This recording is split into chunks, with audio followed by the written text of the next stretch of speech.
물고기 2마리와 떡 5개 사건, 우리가 오병이어다 이렇게 부릅니다. 이 사건은 사복음서 저자들이 모두 기록하고 있는 것만큼 그 의미가 큰 사건이라고 할 수가 있습니다. 그런데 사복음서 저자들 저마다 이 사건을 기술한 목적이 조금씩 다르다는 것을 우리가 성경을 읽어보면 알 수가 있습니다. 마태는 마태의 관점으로, 마가의 관점, 또 누가의 관점, 그리고 요한의 관점, 동일한 사건을 놓고 저자들이 다른 관점과 의미에서 그 사건들을 자기들의 복음서 기록에 이용을 한다 이 말이에요. 그러다 보니까 여러분들이 성경을 읽으시면 좀 이렇게 다르다는 것을 느끼게 됩니다.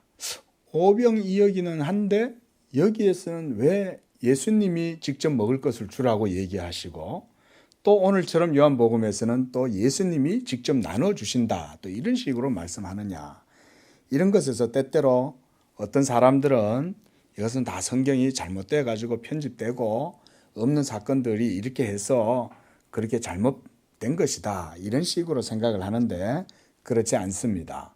방금 말씀드린 것처럼 각 저자들이 저마다의 자기 관점과 그리고 자기의 기록의 목적에 맞게 동일한 사건을 이용하기 때문에 그런 거예요. 그래서 사실은 다 한테 놓고 보면 다 이해가 돼요. 원래 예수님이 나눠주라고 한 것인데 예수님이 주셨다기보다도 예수님에게서 그것을 받아서 제자들이 준 것이구나, 이렇게 이해하면 되는 것입니다. 자, 그런데 오늘 우리가 읽은 이 요한의 경우에는 본문 우리가 읽었던 이 15절 이후 16절부터의 내용과 우리가 읽었던 이 본문의 내용이 서로 연결되기 때문에 이 본문의 의미를 우리가 깊이 살펴볼 필요가 있습니다. 그래서 본문은 다른 복음서에 없는 내용이 들어가 있기도 한데 5절에서 주님께서 제자 빌립에게 이렇게 의도적으로 물어보시는 내용들이 요한복음에서만 볼 수가 있어요. 오늘 본문의 배경이 되는 것은 1절에 보니까 디베랴 건너편 데가볼리 지역의 산지였다 이렇게 우리가 볼 수가 있습니다. 1절에 보니까 디베랴 갈릴리 바다 건너편으로 가셨다 그렇게 말씀합니다. 저는 이제 소위 우리가 성지 순례, 성지 여행 이런 거 있잖아요. 저는 성지다, 순례다 이런 말은 잘 안 쓰는데 한번 우리 교회도 나중에 한번 기회가 되시면 한번 가시면 좋을 것 같아요. 직접 가서 그 옛날 구약 시대 때 또 예수님 시대 때 사역했던 또 사도들의 발자취, 예수님의 발자취를 직접 한번 이렇게 현장 체험을 한번 하러 가시면 좋을 것 같아요. 그런데 제가 이걸 직접 가보지 못하니까 데가볼리 지역을 한번 구글어스로 봤어요. 참 이 구글어스가 좋아요. 그래서 이렇게 3D로 딱 보면 이 갈릴리 주변에 있는 모든 해안을 한눈에 위에서 다 볼 수 있습니다. 그리고 이 디베랴, 여러분 이 디베랴라는 곳은 어떤 곳이냐면 이 헤롯 안티파스가 그 황제인 이 티베리우스 황제를 한테 이 아부를 하기 위해서 그곳에다가 이 동네를 만든 거예요. 그리고는 자기 별장처럼 궁전도 거기도 짓고 이러면서 거기가 너무나 이 해안가니까 아름다운 거예요. 지금도 이 디베랴라고 하는 동네가 있는데 구글 어스로만 봐도 동네가 상당히 멋있습니다. 직접 이제 여행자들이 찍어놓은 걸 제가 블로그에서 한번 봤는데, 그러니까 그 디베랴 건너편에서 찍은 사진이에요. 정말 그 동네가, 그리고 거기는 우리나라처럼 이렇게 건물 양식이 이렇게 콘크리트로 안 하잖아요. 건물 색깔들이 다 보면 회색, 흰색 이런 걸로 쓰는데 해가 비치니까 그쪽 디베랴 지역이 하얗게 반짝반짝 빛이 나는 거예요. 이뻐가지고. 근데 지금은 예수님께서 디베랴 건너편에 오신 거예요. 그 지역이 바로 데가볼리 인근에 있는 지역들인데 지금도 보면 거기가 이렇게 가파르게 해변가에서부터는 쭉 들어가다가 일정하게 들어가면 그때부터 가파른 산이 있습니다. 그리고 산 위에는 또 평지가 있어요. 그 평지가 엄청 넓어요. 그래서 구약시대 때는 거기를 왕의 대로다 이렇게 불렀는데, 지금 오늘 본문에서 예수님이 2절에 보면 큰 무리가 예수님을 따라서 예수님이 산에 올라가셨다 이렇게 말씀하고 있죠. 그리고 제자들과 함께 거기 앉으셨다. 아마 이 산은 그 갈릴리 해변을 지나서 평지를 벗어나서 산 위에 있는 또 평지를 말하는 것 같아요. 자, 이때가 마침 유대인의 명절인 유월절이 가까웠다. 이렇게 요한은 이 내용을 또 삽입을 해주고 있습니다.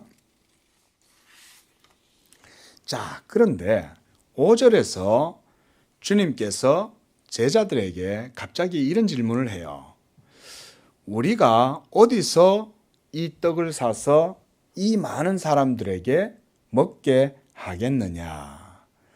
자, 요 배경은 다른 성경에 보면 마태복음 14장과 마가복음 6장 또 누가복음 9장 여기에도 오병이어 사건이 나오는데, 거기서는 제자들이 예수님께 묻는 거예요. 주님을 따르는 무리가 많은데 이제 저녁이 어두워가지고 이 사람들이 전부 다 배고파서 기진맥진하게 됐습니다. 우리가 이 사람들 많은 사람들에게 떡을 줄 수도 없고 잠자리도 제공할 수 없는데 주여 이 사람들이 이제 다 해산하고 집으로 돌아가게 해 주십시오. 이렇게 제자들이 예수님께 요구를 하는 내용들은 다른 복음서에는 나와요. 그것에 대해서 오늘 이렇게 요한은 생략하고 요 내용만 지금 얘기하시는 거예요. 그런 이제 제자들의 요구에 따라서 예수님께서 들어보니까 예수님이 바로 이렇게 도리어 제자들에게 질문을 하신 거예요. 야, 우리가 이렇게 많은 사람들에게 어디서 떡을 사서 이 사람들을 먹게 하겠느냐. 자, 6절 말씀 보십시오. 이렇게 말씀하심은 친히 어떻게 하실 것인지를 아시고 빌립을 시험하고자 하심이었다. 요한이 이 상간에 이걸 딱 집어넣는 거예요. 이렇게 말씀하심은, 이 얘기는 예수님의 이 질문은 의도가 있다 이 말씀이시죠. 예? 그리고 그 의도는 뭐겠습니까? 그것이 오늘 우리가 전해드릴 이 내용의 주제가 될 수가 있습니다. 자, 복음서를 통해서 예수님의 사역과 행적을 볼 때 주님께서는 이 주변에 있는 일상적인 일들을 가지고 영적 진리와 교훈들을 잘 가르쳐 주셨어요. 예를 들어서 천국에 대해서 얘기할 때도 그 비유가 다양하잖아요. 그죠?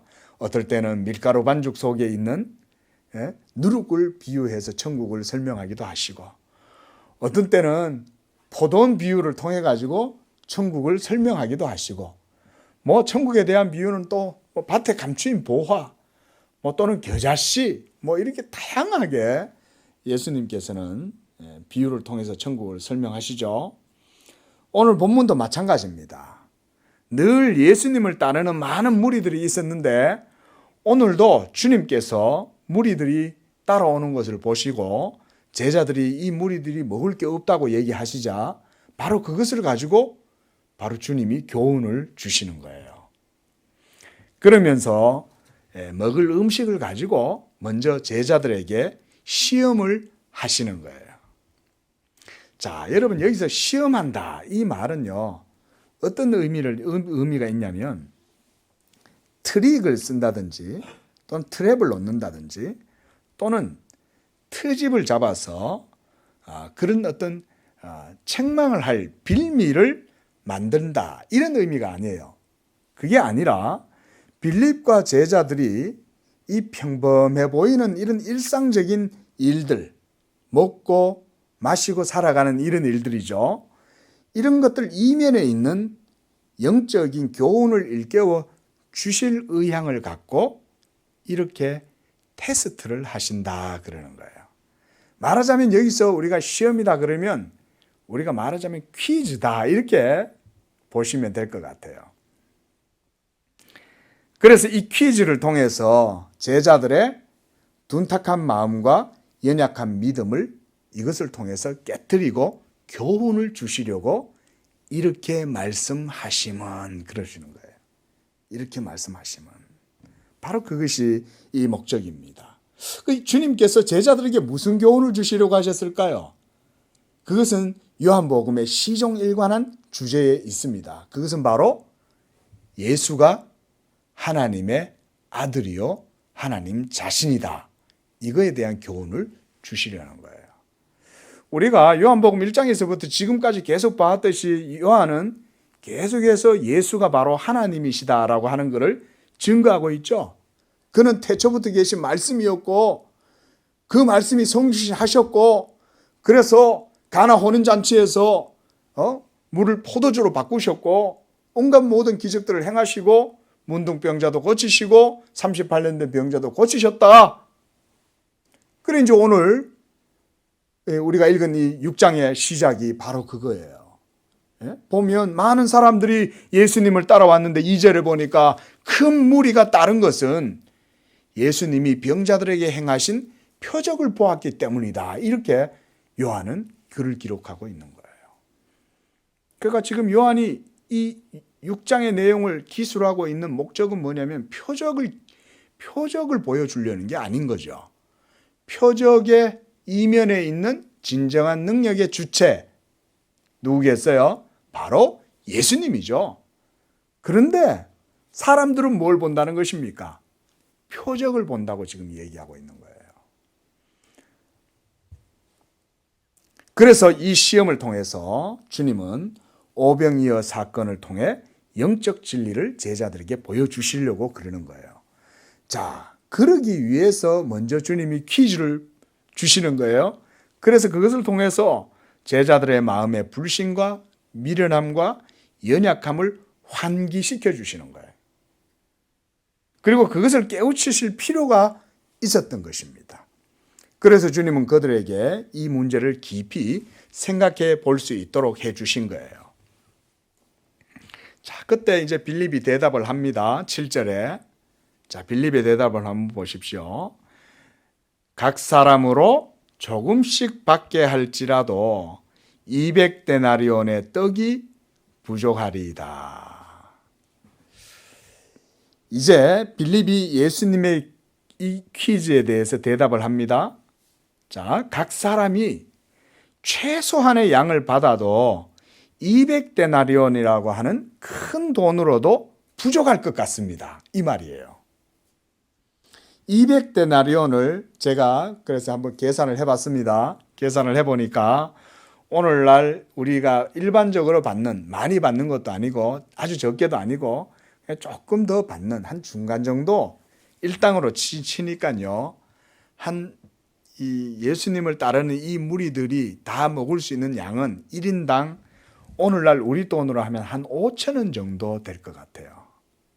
5,000원 정도. 그래서 이 5,000원도 잘 안 되는 이런 분량의 식사를 그들에게 제공을 하는 거죠. 그런데 문제는 뭐냐? 돈이 문제입니까? 먹을 음식이 있어야 되잖아요. 돈이 아무리 있어도 먹을 음식이 없는데 어디 가서 사오겠냐 이거죠. 그때 8절에 보니까 안드레가 막 예수님한테 달려옵니다. 제자 중 하나 곧 시몬 베드로의 형제 안드레가 예수님께 여짜오되 이렇게 말해요. 안드레는 뭐라고 하냐면 여기 한 아이가 있습니다. 주님. 이 아이가 보리떡 5개와 물고기 2마리를 가지고 있습니다. 그런데 주님, 이것 갖고 어떻게 이 많은 사람들이 다 먹겠나이까? 라고 질문을 하는 거예요. 자, 여러분 여기서 빌립과 안드레가 예수님의 퀴즈에 답변을 한 거죠. 그런데 빌립은 먼저 이성적인 판단, 즉 이 산술적인 대답을 먼저 내놓은 거예요. 척 봐도 엄청나게 많은 거예요. 5,000명 정도가 돼 보이는 거예요. 뭐 그걸 다 헤아리진 않았을 겁니다. 아마 딱 봐도 거의 한 5,000명 정도 어린아이와 여자들까지 합치면 6,000명 넘었을 거다 이렇게 생각을 하는데 어쨌든 간에 빌립은 그쪽이 빨랐던 것 같아요. 빨리 계산을 해봐도 200데나리온 가지고도 이 많은 사람들 밥 다 못 먹입니다. 또한 이제 빌립이 이 안드레는 와가지고는 안드레는 빨리 행동을 취하는 거예요. 여러분 이런 데서 우리가 이 베드로와 안드레의 차이도 좀 볼 수가 있죠. 안드레는 이 계산보다는 행동이 훨씬 빨랐어요. 예수님이 말씀하시자마자 뭘 했냐면 계산을 안 하고 행동파 막 무리 속에 뛰어들어가 가지고 여러분 혹시 음식 가지고 오신 분 손 한번 들어보세요. 그러니까 이 사람들이 뭐 그 멀리까지 와가지고 먹을 게 있겠어요. 벌써 다 먹었겠죠. 그 없는 거죠. 그런데 어린아이 하나가 보리떡 5개와 물고기 2마리를 가지고 있는 거예요. 어떤 주석가들은요, 이 어린아이가 왜 이 물고기 2마리와 또 이 떡을 가지고 있느냐. 아마 이 아이가 행상이었을 것이다. 그런 애들 있잖아요. 이렇게 돈 벌려고 이렇게 집에서 엄마가 싸주는 거 들고 와가지고 이제 음식 파는 거죠. 어쩌면 그런 아이일 수도 있을 것이다.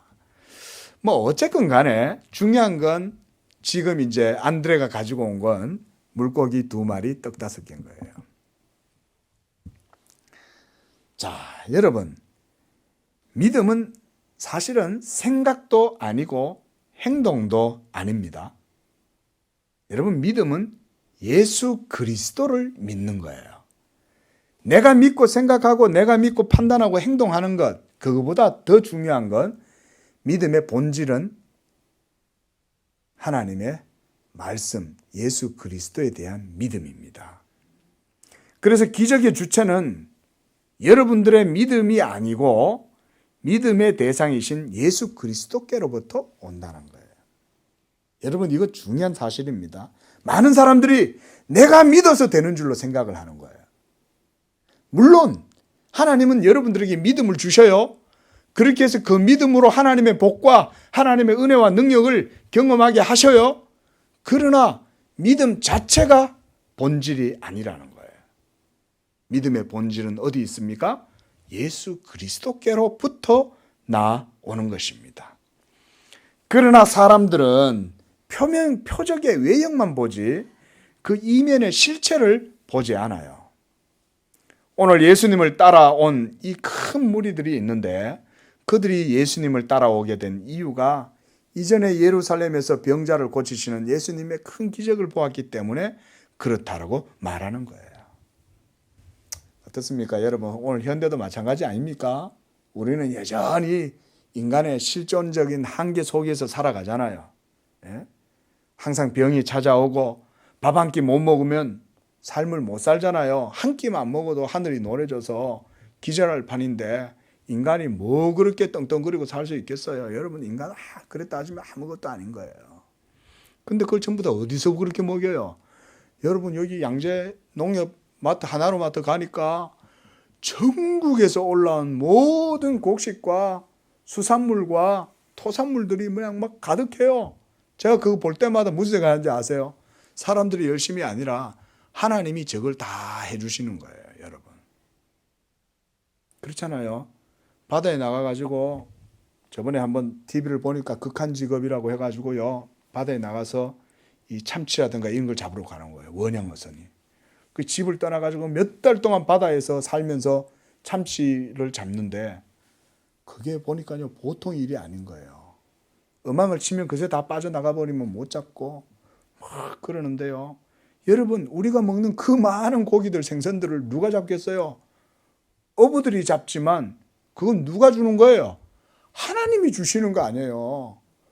그러니까요 바다에 있는 어부들은 항상 그 월령제를 하는 거예요. 예? 바다의 신에게 고기 좀 잘 잡게 해달라고 거기서도 보니까 제사를 지내더라고요 보니까. 믿지 않는 이방인들이 그러니까 이제 막 바다의 신한테 풍족하게 이제 잡게 해달라고 이제 그렇게 비는 거죠. 여러분 누가 주시는 거예요? 하나님이 주시는 것입니다. 우리가 먹는 곡식이든 수산물이든 토산물이든 무엇이든 간에 하나님이 다 먹게 해주시는 거예요.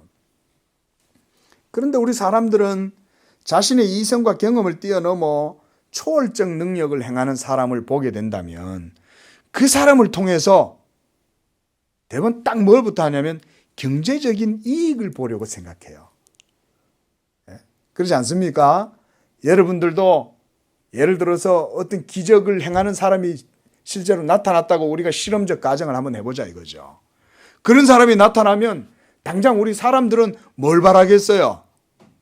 사람들이 바라는 것은 자기들의 그걸 통해 가지고 자기들의 이익을 채우길 원하는 거죠. 그렇죠? 능력자, 기적자가 나타나 보세요. 초월적인 능력자가. 그러면서 이 초월적인 능력자를 통해서 사람들은 진정한 신적 능력이나 참되신 하나님의 영광이라든지 또는 하나님의 뜻이라든지 이런 것에 대해서는 도무지 생각할 줄 모릅니다. 그렇지 않습니까? 여러분, 기적을 행하는 어떤 사역자가 있어 보세요. 그러면 그 사람이 복음을 효율적으로 전할 수 있을 것 같습니까? 안 됩니다, 여러분. 기적을 베풀면 우리 양재교회가 부흥할 것 같지만 안 돼요. 하나님이 진짜 여기서 기적을 드러내셔가지고 막 하시면 사람들이 하나님께 영광을 돌릴 것 같으냐 이거예요. 아니라는 것입니다. 도리어 사람들은 이곳을 자신들의 욕망의 창고로 만들어가지고 이곳이 더럽혀질 가능성이 높아요. 그렇잖아요. 예를 들어서 남상수 목사가 막 안수해 줬더니 막 죽은 자도 살아나고 병자들이 더 낫더라. 그러면 사람들이 막 몰려올 거예요, 대번에. 대번 몰려올 거 아니에요. 이거 벌써 다 이제 우리 다른 데 큰 데 옮겨야 돼, 이제. 그런데 문제는 그렇게 몰려든 사람들이 기적과 표적을 보고 몰려들어 가지고 뭘 하겠냐는 거예요. 자기들의 실존적인 한계 상황을 극복하고 배고픔을 채우고 자기의 이익을 채우기 위해서 이 교회를 수단으로 사용할 수 있어요. 아닐까요? 이게 팩트예요, 여러분. 기적신앙, 그래서 결코 추구하면 안 되는 거예요, 여러분. 기적은 믿음에 도움이 안 돼요. 하나님의 말씀을 겸손하게 들을 때 거기에 믿음이 들어가는 줄로 믿습니다. 그래서 하나님을 경외하고 하나님에 대한 갈급하고 상하고 메마른 심령으로 하나님의 음성 듣기를 원하고 겸손하게 나오면 거기에 하나님의 은혜가 주어지는 거예요. 그리고 구원도 그 믿음으로 받아요. 기적 아무리 봐도 믿음 안 자라요. 그러니까. 그래 하나님이 사랑할수록 기적을 안 주시는 거예요. 연약함 속에서도 믿음으로 싸우길 원하는 거예요. 하나님은. 그래서 어쨌든지 메마른 땅 속에서도 막 뚫고 일어나가지고 믿음으로 일어서길 하나님은 원하시지 그렇게 하시지 않아요.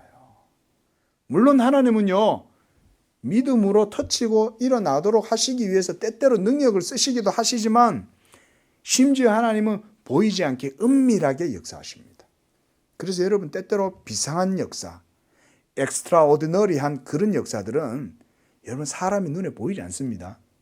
하나님이 보이지 않게 하세요. 그런데도 하나님의 그 비상한 역사의 효력이 예수 믿는 여러분 삶 가운데 있습니다. 여러분 믿으시기 바랍니다. 하나님이요, 여러분 아침에 이슬을 주시는 것도 기적 아닙니까? 예? 저녁에 이슬을 내리는 것도 기적 아닙니까? 그것을 통해서 은밀하게 모든 식물들이 그걸 먹고 자라잖아요.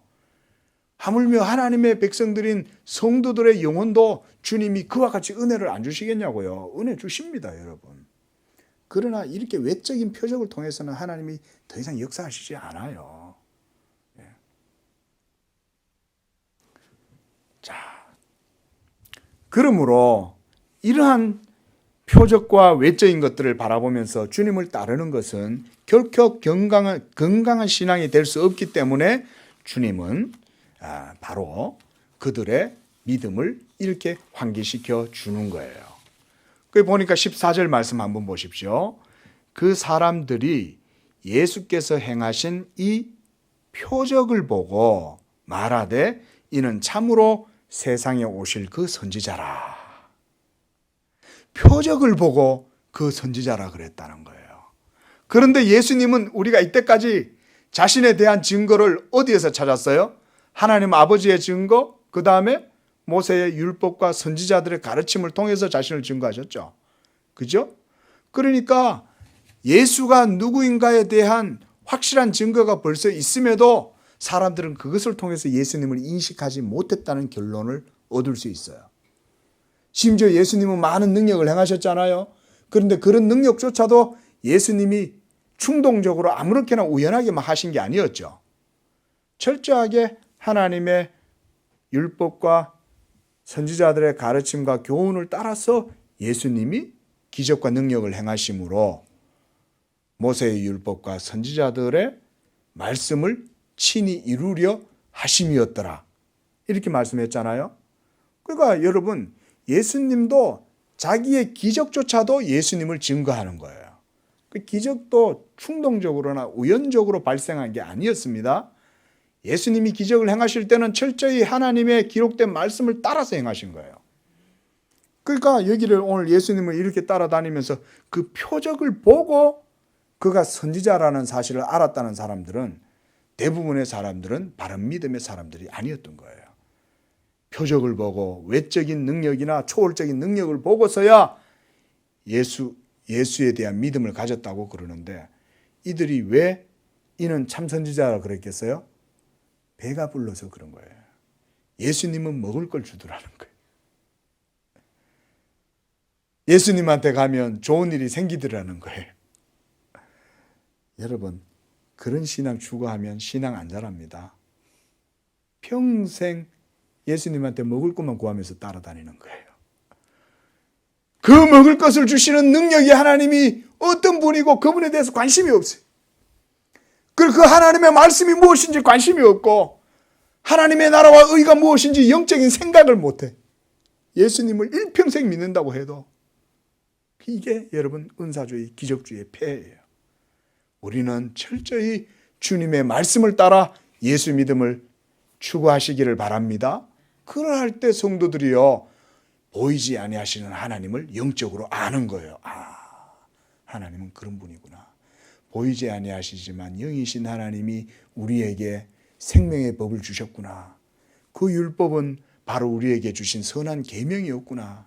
우리가 마음에 이 계명을 받아서 거룩하고 의로운 하나님 앞에서 거룩하고 의로운 백성된 삶을 살아가야 되는 것이구나. 이렇게 여러분 내적으로 변화가 일어나야 이게 진짜 믿음이지. 평생 그냥 기복신앙에 붙들려가지고 먹고 마시는 것만 예수님한테 찾아서는 믿음이 안 자란다. 그럼에도 불구하고요, 오늘 본문에서 보면 주님은 그래도 그것에 있는 무리들이 바라는 것들을 다 주세요. 10절 말씀 보십시오. 예수께서 이르시되 이 사람들로 앉게 하라.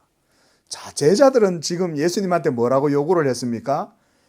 예수님, 이 많은 수천 명의 무리들 빨리 다 집으로 좀 보내세요. 우리가 감당할 수 없잖아요. 먹을 것도 없고 줄 것도 없고 돈도 없어요. 예수님, 빨리 이 사람들 다 보내세요. 이러면서 제자들은 지금 위기의식에 사로잡힌 거예요. 왜냐하면 이 무리가 나중에는 막 자기들한테 뭐라 그러면 문제가 되잖아요. 그렇죠? 여러분, 우리가 민중이 얼마나, 세상에도 그런 얘기 있잖아요. 민중은 어리석다 뭐 이런 말도 있잖아요. 근데 막 배고파 가지고 있으면 막 나중에는 막 도대체 뭐 하는 거냐고 그럴 거 아니에요. 주최 측이 이 모양이냐 이러면서. 그런데 예수님은 그런 제자들의 요구에 아랑곳하시지 않고 그러지 말고 다 앉게 해 그러는 거예요. 그러니까 제자들이 거기에 예수님의 말씀에 순종하면서 모두 다 이렇게 앉게 하는 거예요. 수천 명인데 아마 둥글게는 못 앉을 거고 3, 3, 5 모여 앉았을 거라고 생각이 듭니다. 한 10명이든 이렇게 군집을 이렇게 해서 그 산 위의 평야가 굉장히 넓습니다. 그 평지예요. 아까 오늘 본문에도 보면 이제 잔디밭이라 되어 있거든요. 푸른 풀밭이라 그랬어요. 그러니까 거기가 엄청나게 사람들이 많이 앉을 수 있는 곳입니다. 몇만 명도 앉을 수 있을 정도로 넓어요. 그러니까 그곳에 전부 다 둘러 앉아 있는데 예수님께서 이제 11절에 보니까 떡을 가져 축사하신 후에 앉아 있는 자들에게 나눠 주셨다 그랬습니다. 자, 여러분, 예수님이 5천 명의 사람들을 따라다니시면서 계속 다 한 사람 한 사람 주셨을까요? 그게 아니겠죠. 제자들이 예수님이 축사하시고 주시는 그 떡을 받아가지고 나누어 주기 시작한 거예요. 그런데 그때 놀라운 능력이 나타난 거예요. 나눠줬는데 분명히 떡은 5개고 물고기는 2마리였는데 이걸 떼가지고 나누는데 계속해서 거기에서 나오는 거예요. 제자들이 서로 다 받아가지고 이거를 나눠주는데 끝이 안 나요. 계속 나오는 거예요. 여러분, 물이 변하여 포도주가 된 것과 이것에 무슨 문제가 있을까요? 똑같은 거예요. 여러분, 이런 신기한 능력이 제자들의 손을 통해서 무리들에게 나타나기 시작했습니다. 떡을 나눠주는데 또 생겨나고, 바로 이런 사건이 구약 성경에도 있어요. 유사한 사건이. 어디냐면 열왕기상 17장에 나오는 엘리야와 사르밧 과부의 사건이에요. 당시에 이스라엘에는 3년이 넘게 비가 안 와가지고 흉년이 들고 먹을 것이 아무것도 없는 거예요. 그래 이 사르밧 과부가 이제 마지막 한 움큼 남은 이 밀가루, 이걸 가지고는 이제 떡을 만들어 먹고는 자기 자식하고 이제 굶어서 죽을 생각을 하고 있었는데 엘리야가 딱 나타나서 그러는 거예요. 이보시오, 음식 좀 없어. 여기 이거 남았는데 이거 이제 우리 먹고 이거 이제 죽을 거예요. 그러면 그걸로 떡을 만들어서 가져오시오. 그래 가져와가지고 엘리야한테 갖다 준 거잖아요. 여러분 보세요. 사르밧 과부가 뭐라고 그러겠어요? 이 양반이 정신이 나갔나? 이 남은 거 우리 애 줘야 되는데 내가 미쳤다고 당신 주겠어? 그럴 거 아니에요? 그런데 이 여인은요, 구말 안 하고 그걸로 만들어가지고 엘리야가 하나님의 종이라고 그거 갖다가 주는 거예요. 그런데 하나님께서 거기에 역사를 베풀어서 밀을 분명히 다 썼는데 또 나오는 거예요. 예? 그걸로 이 전을 붙였는데 기름이 또 나오는 거예요. 그러니까 여러분 그 가뭄이 끝나기까지 엘리야가 그 집에서 머물고 있었는데 엘리야가 먹고 지내는 데 있어서 전혀 문제가 없도록 계속 그 통에서 밀가루와 기름이 나오는 거예요. 예? 듣고 보면 이게 도대체 무슨 말인가 싶죠? 근데 여러분 한번 이런 말씀 들을 때 가만히 생각해 보세요. 수박을 하나 심으면 거기에 수박이 몇 개 납니까? 쌀을 하나를 심으면 거기에 쌀이 몇 개가 나와요? 이 세상에서 일어나는 일 자체가 사실은 보면 하나의 큰 이런 기적과 사실은 같죠. 그렇지 않습니까? 예? 명란젓을 한번 쭉 짜내보세요. 그 속에 알이 몇 개가 들었는가? 그런데 그 많은 알들이 다 부화를 해가지고 또 끝도 없이 계속 반복되잖아요. 예? 놀랍지 않습니까? 그러니까 막 거대한 200m가 넘는 그물을 가져가, 200m가 뭐예요? 몇 킬로가 되는 그물을 뿌려가지고는 수백 톤을 잡아가지고 배에다가 심잖아요. 그렇게 날마다 원양 어선들이 잡아도 끝이 안 나. 자, 여러분 이 기적 아닙니까? 밀가루 통에서 밀가루가 끝도 없이 나오는 거나 오늘 예수님 손에서 계속해서 나오는 거나 하나님의 능력이 무슨 차이가 있어요? 똑같죠? 다르지 않습니다, 여러분. 우리는 성경에 나타나는 기적을 항상 어떻게 보냐면 우리의 이성과 내 산술적 판단을 가지고 보는 거예요. 예? 12절에 그들이 배부른 후에 예수께서 제자들에게 이르시되 남은 조각을 거두고 버리는 것이 없게 해라. 참 여러분 이 말씀도 놀라운 말씀이에요. 예수님은 기적을 행하시잖아요. 금 나와라 뚝딱, 은 나와라 뚝딱 하시는 분은 예수님이에요. 그런데 물고기 나와라 뚝딱, 떡 나와라 뚝딱 하니까 막 계속 나오신 거 아니에요, 말하자면. 그런데 그렇게 해서 남은 것들 아낄 필요 있어요, 없어요? 또 하면 또 나오잖아요. 굳이 남은 찌꺼기들 다 모아가지고 놔둘 거 뭐 있어요? 그런데 주님은 오늘 제자들에게 명해서 얘들아, 남은 것들은 모두 다 버리는 것이 없도록 다 거두어서 모아라. 왜 그렇겠습니까? 여기에 중요한 교훈이 있어요, 여러분. 뭐냐면요, 바로 이 오병이어의 기적은 누가 베풀어 주시는 거예요? 하나님 아버지가 베풀어 주시는 거예요. 예수가 능력의 주체이긴 하지만 이 표적, 이 기적의 능력은 하나님 아버지께서 허락하심을 통해서 이루어진 거예요. 여러분들이 영생을 누리게 된 것, 예수를 믿고 구원을 받게 되는 이 영혼의 영적 생명은 하늘 아버지께서 예수 그리스도를 통하여 여러분에게 주시는 줄로 믿습니다. 예수님 자신이 바로 이 생명의 떡인 거예요. 그래서 주님은 이 남은 조각들을 버리지 말라고 그러는 거예요. 왜냐하면 이것은 거룩한 예식이기 때문에 그렇습니다. 그저 배고픈 무리들에게 배를 채워주시는 하나님의 한갓 그냥 우연한 충동적 사건이 아니라 철저히 예수 그리스도가 생명의 떡이요 생명의 양식이라는 것을 이 기적을 통해서 보여주시는 거예요. 그러니까 예수님은요, 이 예전에 사용된 이 떡과 고기를 남아있다고 함부로 처리하는 것을 원치 않으시는 거예요. 그것은 먼저 하나님 아버지께서 주신 것이요, 그것은 바로 생명의 떡이요 양식이신 그리스도 자신을 보여주는 것이기 때문에 그런 것입니다. 믿으시기 바랍니다. 그래서 그것을 다 거두어 보니까 배부르게 먹고도 12바구니에 모두 다 찼다 그랬어요. 12바구니에. 남은 것들은 다음에 또 먹었겠죠. 가지고 다니면서. 여러분, 이것을 통해서 하나님께서 우리에게 주신 은혜를 깊이 생각해 보라는 것입니다. 그래서 이제 14절에 보면 사람들이 놀라게 된 거예요. 여러분, 물고기 2마리와 떡 5개를 가지고 예수님 앞에 가져올 때 사람들이 옆에서 다 보고 있었을 거 아니에요. 바로 옆에서. 그런데 그걸 가지고 수천 명이 앉아서 다 먹는 이 사건을 보고 이 사람들 무슨 생각이 있겠어요? 이야, 이 예수가 우리에게 먹을 것도 다 주고 먹을 것만 주겠습니까, 여러분? 그렇죠? 이 당시에 디베라라고 하는 데가 이 티베리우스가 그 티베리우스 황제 이름이잖아요. 그런데 그것이 원래는 이 유대인들의 공동 묘지가 있었어요. 여러분, 유대인들에게 있어서 이 주검을 함부로 만지는 것은 유대의 종교의 자존심을 건드는 것과 같은 겁니다. 우리가 레위기서나 이런 데 보면 그 죽은 자의 시신을 만지면 부정해지잖아요.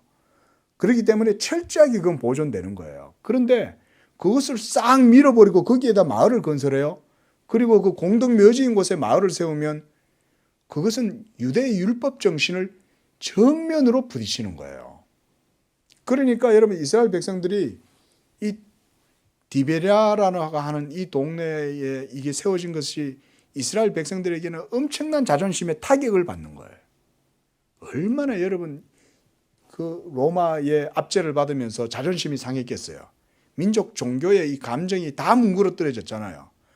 그러면 이제 그것을 회복시켜 줄 수 있는 분이 누구겠어요? 예수인 거예요. 예수가 자신들의 정치적 모든 압제에서 해방시켜 줄 수 있는 구원자가 될 것이다. 이분은 공장도 필요 없어요. 뭐 농사를 지을 필요도 없어. 그냥 있는 데서 그대로 그냥 다 그냥 떡을 만들어 주시는 분이니까 그게 무슨 이제는 예수만 있으면 다 문제가 해결되었다 생각할 거 아니에요.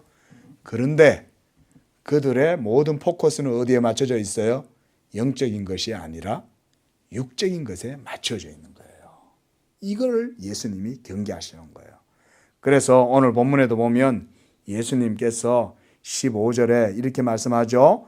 예수께서 그들이 와서 자기를 억지로 붙들어 임금으로 삼으려는 줄 아시고 다시 혼자 산으로 떠나가셨다 그랬습니다. 여러분 어때요? 우리나라 참 힘들고 어려울 때 박정희 대통령이 나와가지고 경부고속도로 깔고 이 나라 먹기 살게 해줬다고 지금까지 박정희 대통령 그러죠. 여러분, 지도자는 하나님이 세웁니다. 그걸 잊으시면 안 됩니다. 박정희 대통령을 제가 폄하하거나 비판하려는 생각 전혀 없어요. 저도 고마움을 느끼기 때문에. 왜냐하면 하나님이 그를 세워서 썼으니까. 그런데 사람들은 박정희 대통령을 찬양해요. 왠지 아세요? 박정희 대통령이 배고플 때 먹고 살게 해줬다고. 근데 하나님은 안 보는 거예요. 하나님이 박정희를 세워서 그 일을 하셨다라고 고백을 못해. 안 믿어. 그게 지금 이 나라의 여러분, 이 정치가 지금 다 나뉘어져가 야단이잖아요. 그 이제는 보수 정권이 실패해갖고 넘어지니까 이제는 또 진보 정권이 일어나가지고 또 진보 정권을 다 막 쫓아다니는 거예요, 사람들이. 뭐 인터넷에 보니까 뭐 대깨문, 뭐 문바, 여러분 다 필요 없어요. 여러분 문재인 대통령이 이 나라를 해주는 게 아니에요. 예? 박원순 시장이 서울을 윤택하게 해주는 게 아니에요. 정신 차려야 돼요. 보수든 진보든 간에 하나님이 없으면 둘 다 똑같아요. 예? 하나님이 해주는 거지. 예? 사람들은요, 배부르게 해준 걸 못 읽는 거예요. 여러분, 그렇지 않습니다. 주님은요, 바로 이와 같은 이 군중들이 자기를 막 따라오고 이런 걸 보시고도 주님은 그들을 멀리 하시는 거예요. 왜 그러겠어요? 그들이 싫어서가 아니에요. 그들이 주님에 대해서 잘못된 믿음을 가지는 게 그들에게는 도리어 해가 되기 때문에 주님이 그들을 멀리 하시는 거예요. 그래서 오늘 우리가 본문에서는 나오지 않지만 다른 성경에는 나옵니다. 복음서에서는 그 예수님이 제자들한테 너희가 먼저 저 건너 가라, 가버나움으로 가라. 그리고 제자들을 먼저 보냅니다. 그리고 나머지 거기 모여있던 많은 무리들은 예수님이 다 해산을 시켜요. 다 떠나라. 다 떠나라. 예수님이 자기를 추종하고 하고 자기를 임금으로 삼으려고 했던 다 그들을 모두 다 스스로 예수님이 해산시켜요. 다 떠나가라고 그러는 거예요. 하나님의 뜻이 그게 아닌 거예요, 여러분. 복음은 눈에 보이는 육적인 것을 채우는 수단이 아니에요. 물론 하나님은 복을 주셔요. 그러나 그것이 진정한 복이 아니기 때문에 우리가 그렇게 신앙생활을 하면 안 된다는 것입니다. 믿으시기 바랍니다. 예수 그리스도의 복음의 진리로 여러분들의 영혼이 살찌고 예수로 말미암아 여러분들의 영혼이 배부르는 것이 하나님의 뜻이지 육적인 것을 채우는 것은 하나님의 뜻이 아닙니다. 이렇게 해서 주님께서 산으로 기도하러 올라가셔 버리는 거예요. 이것이 여러분 이제 16절 이제 이후에 나오는 16장 16절과 이제 연결되는 내용들인데요. 자, 여러분 이와 같이 우리 모두 다 예수 그리스도가 바로 생명의 떡인 줄로 믿으시고 예수 믿음으로 하나님의 은혜와 복을 누리는 복된 우리 성도님들의 삶이 되시기를 축원드립니다. 기도하겠습니다.